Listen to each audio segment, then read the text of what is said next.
Okey, Assalamualaikum dan salam sejahtera saya ucapkan kepada semua rakan-rakan ataupun tuan-puan yang menonton perkongsian kita pada hari ini.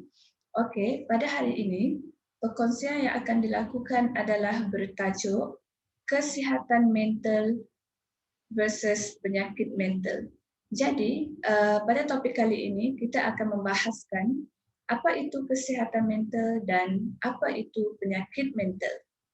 Alright, kita teruskan topik kita dengan memperkenalkan dan atau memahami apa itu kesihatan mental.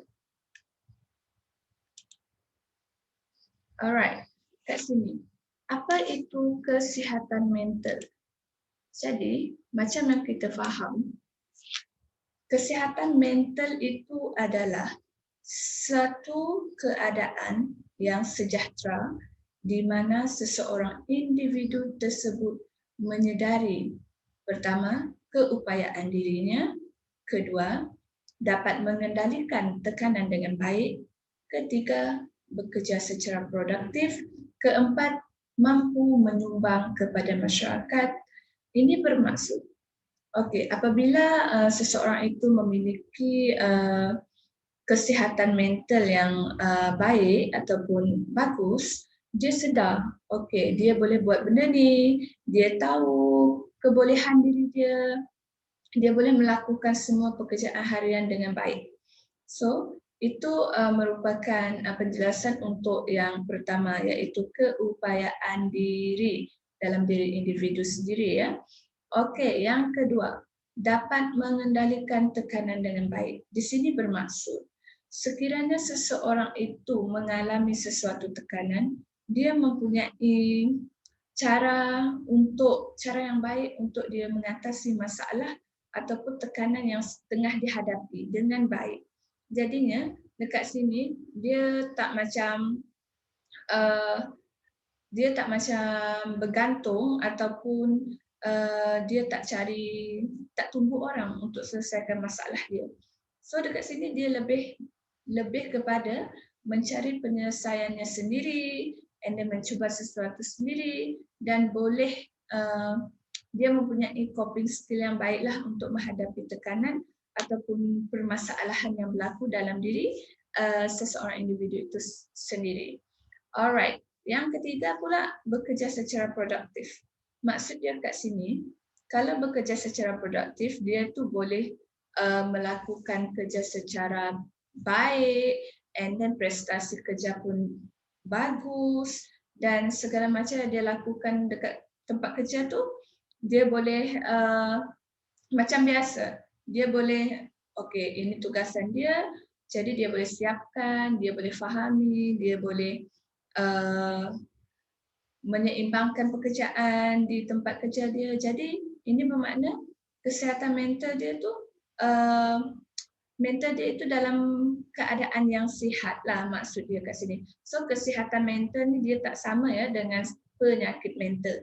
Jadi apa yang perlu kita fahami, kesihatan mental adalah di mana satu keadaan yang sejahtera yang membolehkan seseorang individu itu sedar akan keupayaan diri dia, and then dapat mengendalikan tekanan dia dengan baik, bekerja secara produktif, dan mampu menyumbang kepada masyarakat. Dan penjelasan untuk mampu menyumbang kepada masyarakat ini bermaksud dia boleh menyumbang balik kepada masyarakat. Dia boleh melakukan ataupun memberi sesuatu perkara yang manfaat kepada masyarakat. Jadi maksudnya dia dekat peranan dia dalam masyarakat, dia boleh menjalankan peranan sebagai masyarakat, dan pada masa yang sama juga dia sumbang balik kepada masyarakat. Tak kiralah apa yang dia bagi, dia macam-macam perkara yang boleh dia buat untuk dia boleh mendatangkan manfaat kepada masyarakat. Jadi itu adalah kesihatan mental. Selain dia dalam keadaan sejahtera, di mana individu boleh faham keupayaan, kebolehan, bakat dia, jadi kesihatan mental ini juga adalah ekspresi emosi. ekspresi emosi dan melambangkan keupayaan untuk menyesuaikan diri dalam pelbagai tekanan dan tuntutan hidup. So maksudnya kesihatan mental ni, dia emosi kita macam mana bila kita menjalankan kehidupan seharian kita. Kalau kita berhadapan dengan perkara ni, macam mana kita nak selesaikan, ataupun apakah cara kita untuk nak selesaikan sesuatu permasalahan yang kita hadapi sepanjang perjalanan hidup kita. Jadi seterusnya, alright, kesihatan mental juga. Okey, ini adalah penerangan singkat kepada kesihatan mental ya. Okey, kat sini mengatakan apabila seseorang individu mempunyai masalah dalam dirinya, kumpulan dan sekeliling individu tersebut sedang mengalami masalah kesihatan mental. Maksudnya, apabila dia dalam kehidupan seseorang individu tersebut, dia berhadapan dengan masalah, apa-apa masalah lah yang mengaitkan secara individu, kumpulan ataupun sekitarnya, dia akan mengalami masalah kesihatan mental, di mana mental dia semua orang boleh mengalami kesihatan mental ini. Di mana kesihatan mental ni dia tak sentiasa baik. Ada masanya juga dia akan kita berhadapan dengan masalah ni. So kita jadi stres sikit, and then kita rasa macam penat. So kesihatan mental kita pun terjejas juga dekat situ. Tapi bukan penyakit mental ya. So maksudnya kesihatan mental ni lebih kepada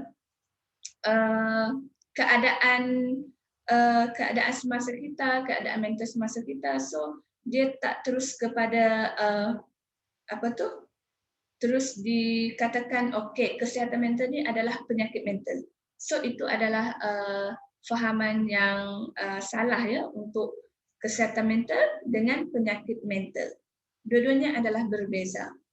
Alright. Jadi seterusnya, mereka yang mengalami masalah mental ini masih boleh meneruskan kehidupan seharian mereka.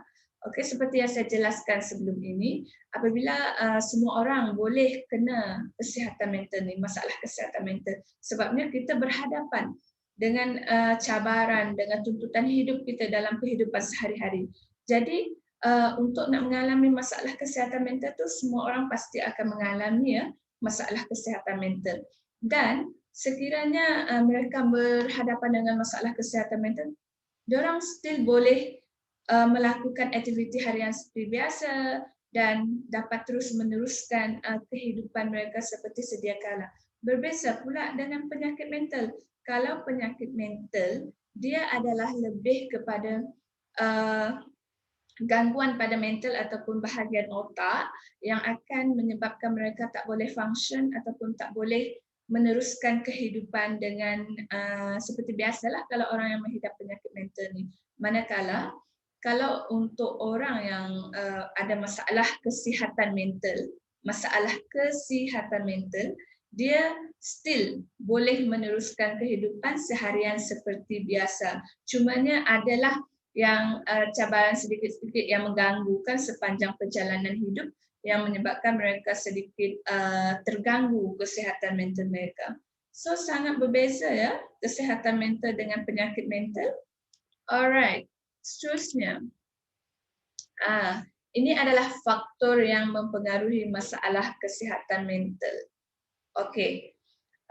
Antara faktor-faktor yang mempengaruhi adalah seperti ciri-ciri khusus individu tersebut, peristiwa-peristiwa dalam hidup, faktor persekitaran.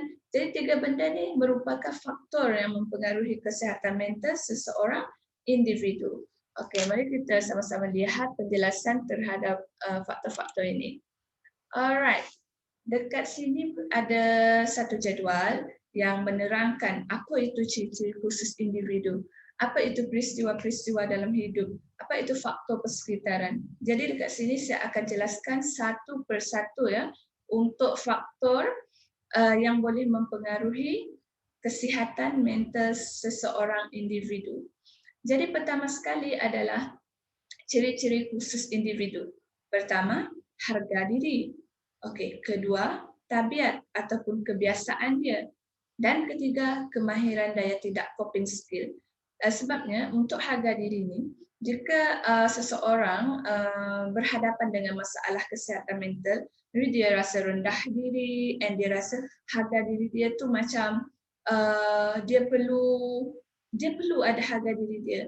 Dia perlu macam lebih kurang kepada untuk nak menghargai diri dia dan orang lain, dia perlu ada harga diri. Tapi dia akan, bila dia dapat benda ni, dia tak akan mengalami masalah kesihatan mental. Dia okey saja hidup dia. Tapi bila mana yang akan menjadi masalah kesihatan mental kat sini, bila dia rasa rendah diri, dia tak ada confident, dia rasa macam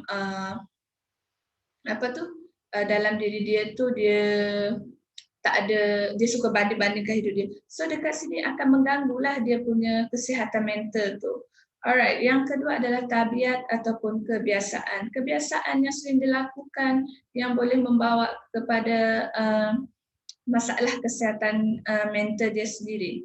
Jadi kat sini kita boleh tengok kesihatan mental dengan kesihatan fizikal perlu diseimbangkan supaya kesejahteraan ataupun harmoni hidup yang harmoni dapat dicapai.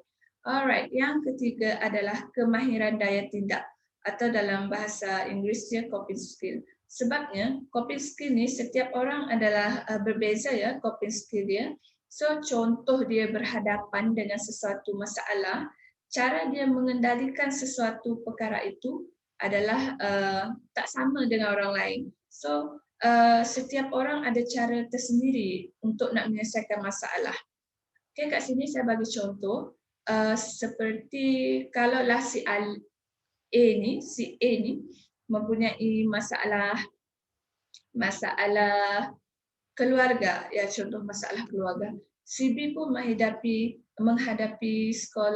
masalah keluarga juga.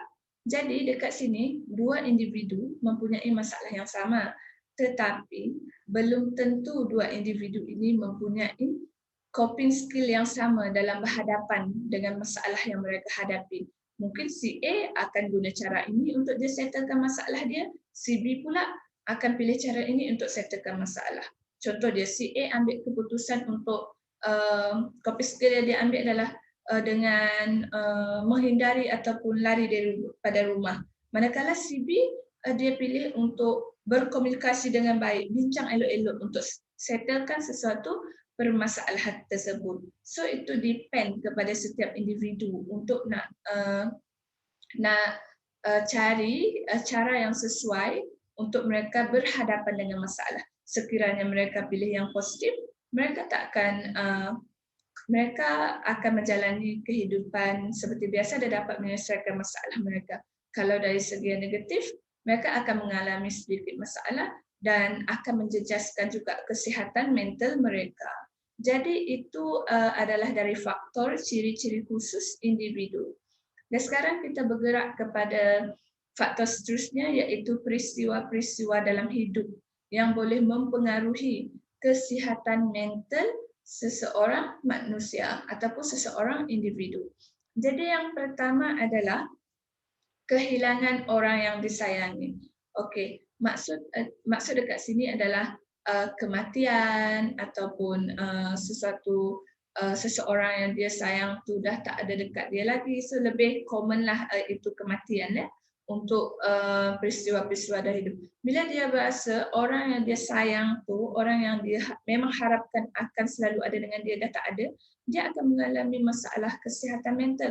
Dia sedih, lepas tu dia rasa macam sedikit terganggu dia punya kesihatan mental tu. Jadi dia sedih sebab kehilangan semua tu. Jadi peristiwa-peristiwa ini akan membantu ataupun akan mendorong kepada berlakunya masalah kesihatan mental seseorang individu. Alright, seterusnya masalah keuangan. Masalah keuangan ni pula akan menyebabkan seseorang akan berfikir dengan lebih banyak macam mana cara nak menghadapi sesuatu masalah ini. Apa yang perlu dibuat? Jadi masalah keuangan ni bila difikir-fikirkan terlalu banyak, dia akan mengganggu kesihatan mental seseorang individu juga. Jadi kena ada coping skill yang baguslah untuk memastikan kesihatan mental kita akan berada dalam tahap yang baik-baik sahaja. Alright, seterusnya adalah masalah perhubungan.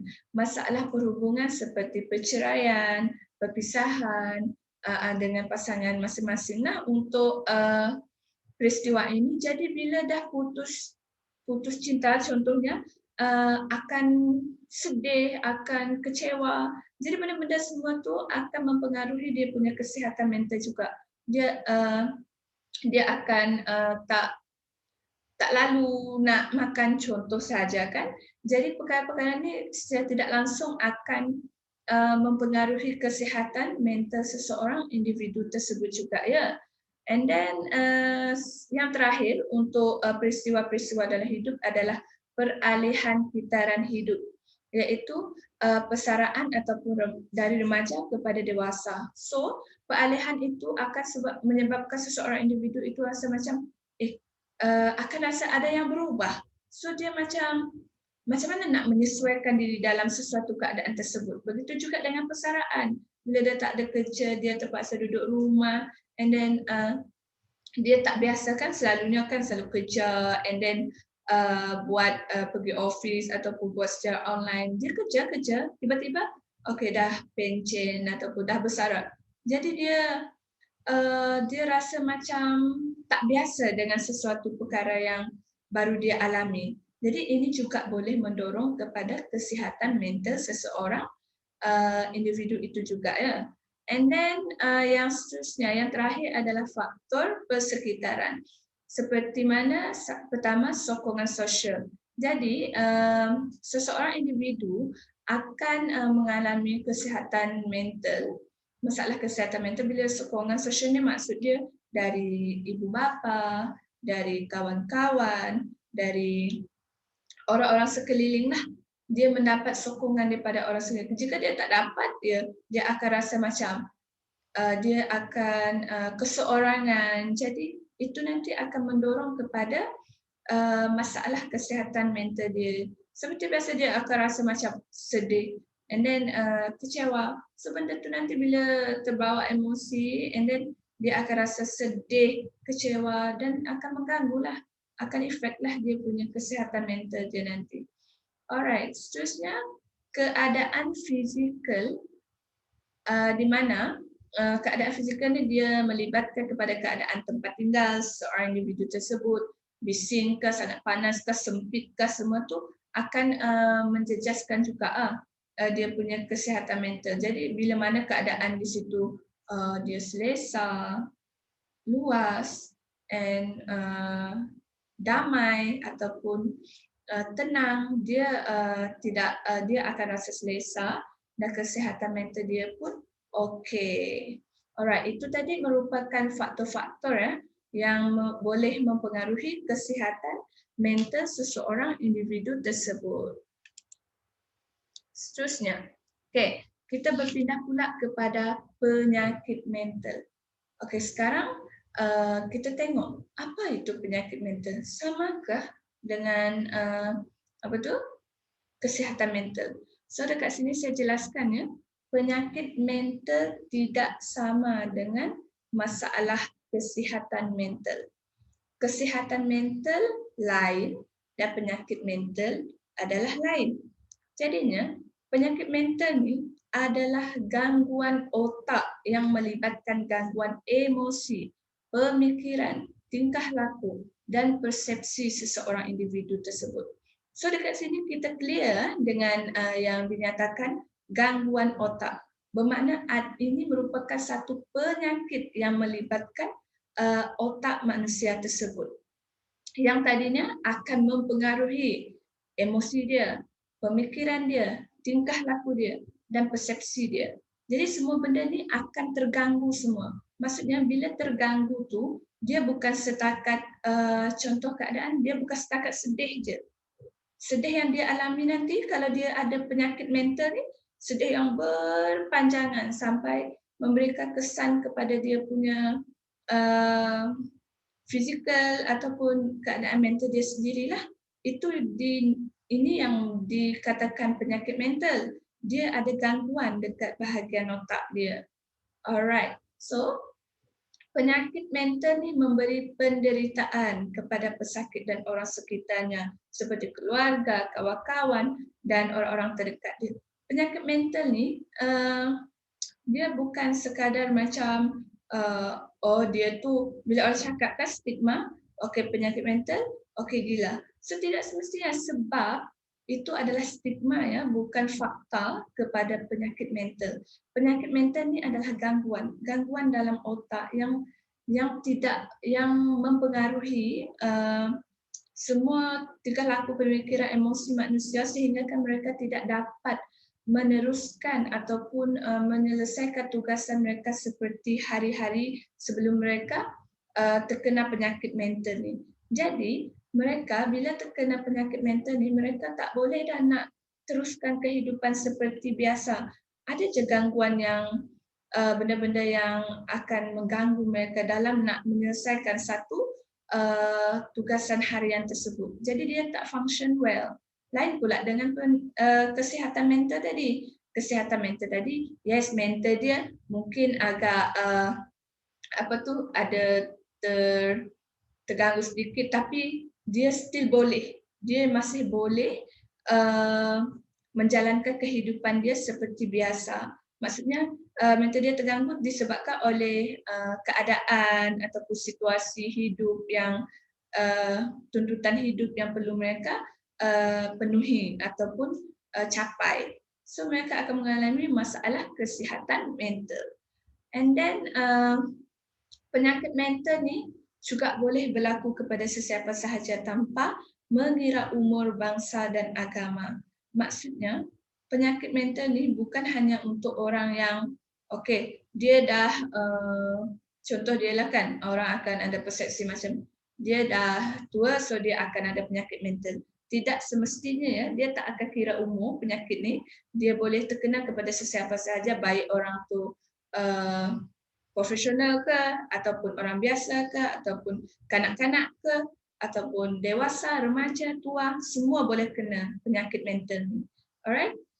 And then, okay, kita tengok pula apa faktor yang mempengaruhi penyakit mental. Okay, penyakit mental seperti yang kita tahu adalah penyakit yang merupakan gangguan otak yang berlaku dalam kehidupan ataupun dalam diri seseorang manusia tersebut. Alright.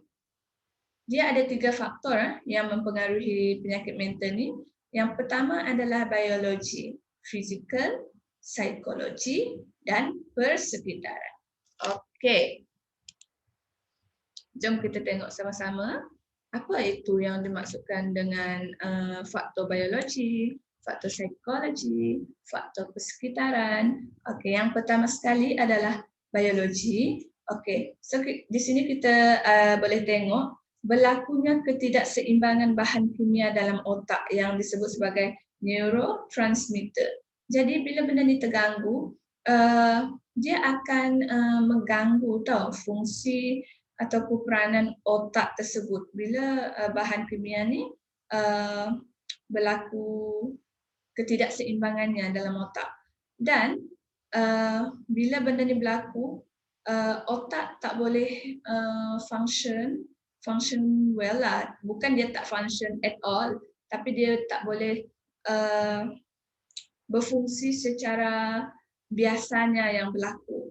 Alright. Dan selain itu juga genetik mempunyai sumbangan dalam keadaan kesihatan mental ini. So maksudnya bila ahli keluarga ataupun keturunan dia ada masalah penyakit mental ni, kebarangkalianlah dia untuk mendapat penyakit mental ini adalah lebih besar berbanding dengan orang yang tidak mempunyai keturunan penyakit mental. Dan kekurangan zat dan terdedah kepada bahan toksik juga mempengaruhi masalah penyakit mental ini juga.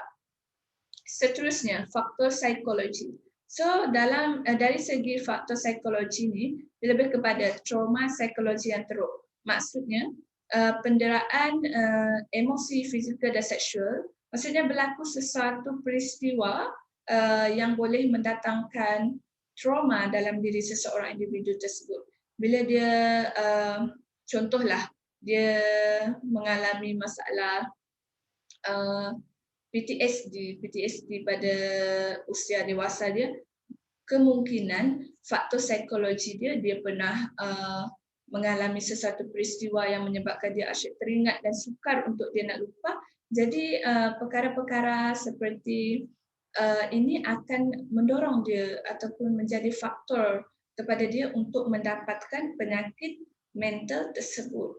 Dan seterusnya, pengabaian dalam keluarga. So dia merasakan dia terabai dan tak ada attention ataupun tak ada layanan daripada ahli keluarga kan semasa dalam hidup dia tu. So perkara ni juga akan membuatkan dia merasa sunyi and then keseorangan. Jadi ini juga boleh menyebabkan mendorong kepada berlakunya penyakit mental. Alright. Seterusnya, gagal dalam membina hubungan dengan orang lain. Maksudnya susah dia nak berhubungan dengan orang lain, nak jalinkah hubungan yang baik ataupun nak jalinkah mana-mana hubungan lah. Jadi dia akan setiap kali dia nak bina hubungan dia tak boleh. Jadi bila dah gagal tu dia akan rasa akan gagal lagi. So faktor ni menyebabkan juga penyakit mental ini berlaku. Dan seterusnya adalah persekitaran, faktor persekitaran, di mana faktor persekitaran ni macam berlakunya kematian atau perceraian yang menyebabkan dia berasa akan mengganggu emosi dia lah disebabkan faktor-faktor ini. Dan seterusnya keluarga yang bermasalah, seperti biasa yang boleh kita tahu yang kita semua dah sedarkan, masalah keluarga akan yang berlaku akan menyebabkan seseorang itu berhadapan dengan pelbagai masalah hidup dalam kehidupan seharian dia dan cuma depend dengan cara dia macam mana dia nak mengatasi bermasalah tersebut, adakah negatif ataupun positif. Kalau positif, okey, tapi kalau negatif dia akan mendorong juga kepada masalah penyakit mental ini. Alright, seterusnya pandangan dan persepsi masyarakat. Perkara ini memang akan memberi dan memang akan mendorong kepada masalah penyakit mental ini dengan salah disebabkan bila pandangan ataupun persepsi ni dia maksudnya dia orang memberi kritikan ataupun sesuatu pandangan yang kurang baik terhadap diri dia. So seseorang individu ni nanti akan perkaranya akan membawa dia kepada masalah penyakit mental tersebut. Dan seterusnya terakhir adalah penyalahgunaan dadah.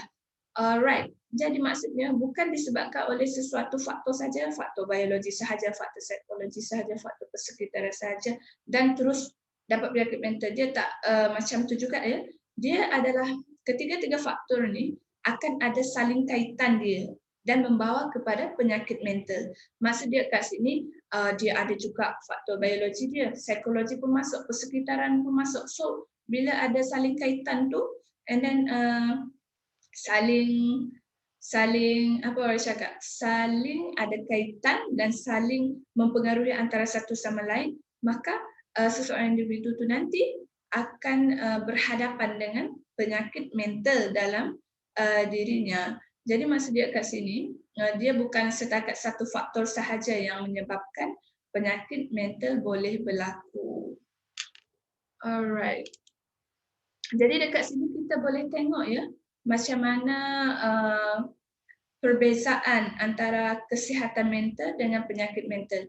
Jangan pula kita keliru sebab kebanyakan orang adalah keliru ya dengan kesihatan mental dan penyakit mental. Bila orang cakap kesihatan mental, okey, dia terus copkan dia tu ada penyakit mental. So orang yang ada masalah kesihatan mental ni adalah orang yang ada penyakit mental. So dia tak macam tu ya. Kesihatan mental satu, satu yang lain dan penyakit mental adalah yang lain. So dia tak sama. Kesihatan mental di mana keadaan kesejahteraan kita, semua orang ada kesihatan mental, dan kalau penyakit mental ni dia tak berlaku kepada semua orang. Dia tak berlaku kepada semua orang. Dia berlaku kepada sesetengah orang. Tapi untuk semua orang nak mendapatkan penyakit mental ni, ada dia punya peluang. So itu adalah penjelasan dia ya. Kalau untuk masalah kesihatan mental, semua orang boleh kena. Kalau untuk penyakit mental ni, dia taklah untuk semua orang, tapi untuk orang nak mendapatkan penyakit mental ni adalah luas ya. Dia tak kira umur, tak kira bangsa dia, agama dia apa, semua orang boleh kena. Tapi tidak semua, segelintir lah. Yang paling penting adalah kesihatan mental ni perlu dijaga dengan baik-baik seperti mana kita semua menjaga kesihatan fizikal kita. Disebabkan untuk kehidupan yang lebih baik, kesejahteraan hidup, keharmonian hidup, kita perlulah untuk menyeimbangkan kedua-dua kesihatan ini dan pastikan kita dapat membezakan apa itu penyakit mental dan apa itu kesihatan mental. Jadi bila kita faham, kita tak perlu terus nak mencopkan sesuatu tu. Okay, bila dia ada cakap ada masalah mental dan dia terus cakap okay, ada penyakit mental. Dia tak macam tu Jadi orang yang mempunyai penyakit mental ni dia menderita dengan sakit yang dia alami. Manakala orang yang ada masalah kesihatan mental ni dia masih boleh teruskan kehidupan seperti biasa, cumanya disebabkan oleh gangguan-gangguan hidup yang sedikit tu dia akan berhadapan dengan masalah kesihatan mental. Jadi saya berharap semua orang dapat membezakan apa itu kesihatan mental dan penyakit mental. Jadi setakat itu sahaja perkongsian ringkas saya hari ini. Jadi saya ucapkan terima kasih dan sampai jumpa lagi kepada perkongsian seterusnya dan terima kasih. Assalamualaikum warahmatullahi wabarakatuh.